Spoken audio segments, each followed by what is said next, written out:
What up, guys? My name is Kong, and today I'm gonna be talking about Blindness. Blindness. It stars Mark Ruffalo, and there's other characters, other actress named to there. I'll put in the tag, and you'll know who it is. Essentially, the movie is about the whole world going blind. Hence the title of the movies. And let's just get into what I like about this movie. What I like about the movie is the idea, the concept of the world going blind. How would the world be if people are blind? How would the people will function if people are blind?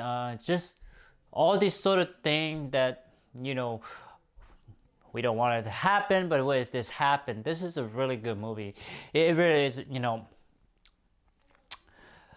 Everything falls over. Everything falls. Everything just breaks because we can't see, and it's very, very, very prevalent in this movie. You see it. I mean, you visually see it, but the character don't see it. So that's really interesting. I like the concept, the idea, the relationship between the Mark Ruffalo and his wife. Very, really interesting. It really tests their relationship, tests their love, tests their marriage. Test their patience. It really, really, really tests their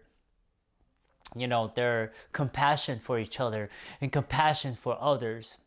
So, and I like the group that they are in that ward, or that I say the little kid, the escort lady.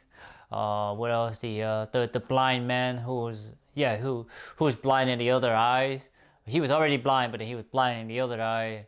And then who else? The two Japanese couples. So those are the two. The kind of, I would say 7, and you really get to know who they are.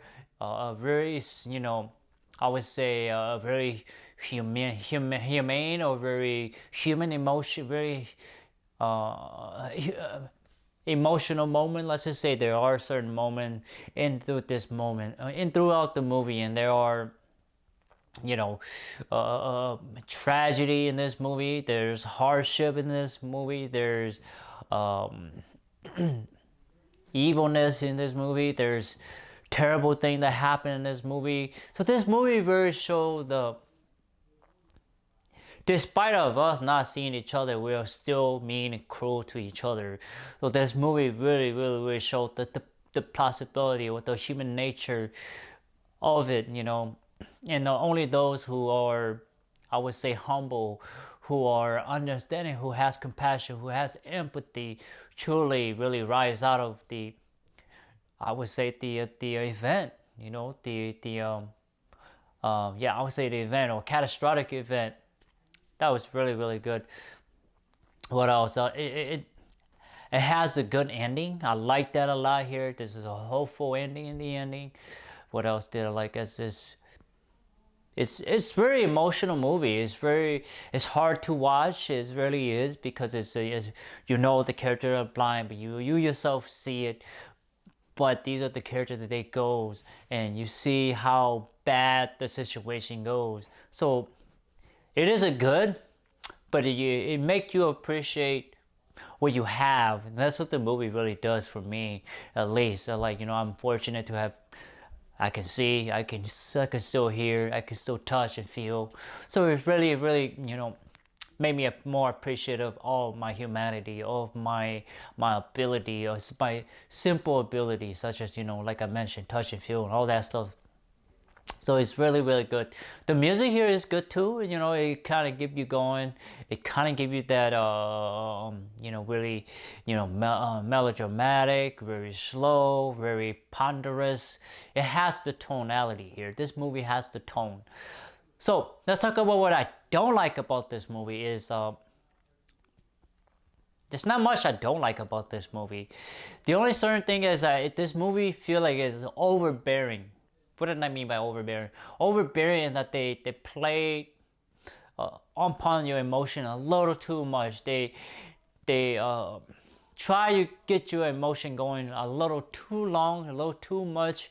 It needs to have a little bit of a roller coaster, not a roller coaster ride, but a little bump I say a lot of highs, and I know this movie is very low, but it needs some highs and a little up and down. So we have a sense of, the character have a sense of hope, a sense of what it is to be human, a sense of what it is to be appreciative that there's others among you in your group.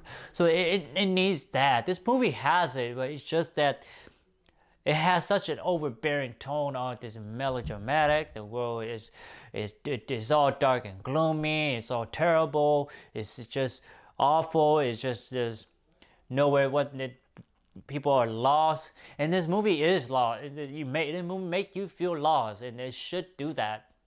But it's just overbearing a little too much, and that was the biggest thing that I did not like about this movie. Is that the overbearing tone is kind of the opposite of other movie where they don't have no tone, but this is just a little too much tonality, the suspense. It just, I think they could have cut down a little bit more, give it a little bit more a sense of happiness, a sense of hopefulness, a sense of surprise, a sense of a joy, a sense of appreciation. Those sort of things in this movie. It needs to it has some of this here, but it needs to be more impactful, more visual, more memorable in that sense. So guys, what was the rating I give this movie? I give it a 7 out of 10. I really enjoyed this movie. It's one of those movies where I don't want to watch it all the time because it's such a downer. It's a really downer movie for me to really watch. It's just hard. It's not hard. It's just overbearing. It feels long, and it's just dreadful, and just it's not what I want to watch. I want to watch good movie, good entertaining, good variety of movie. But this is just overbearing, a little too much. But it is a good movie, and I highly recommend you guys watching. The movie is called Blindness. Again, Blindness. Go watch on HBO Max. It's worth to watch. It will make you understand, but it will help you understand what it is to appreciate those who are, blind, who have disabilities of any sort, and to really have compassion and empathy and sympathy for others, and in that perspective. And this movie really achieved that goal, and of doing that, or showing of how society would be, and all of that in totality. So a 7 out of 10, guys. Go out and watch it on HBO Max again. Anyway, guys, please like, thumbs up, share, subscribe, and browse to my YouTube channel. Thank you so much, and take it, guys. Bye bye.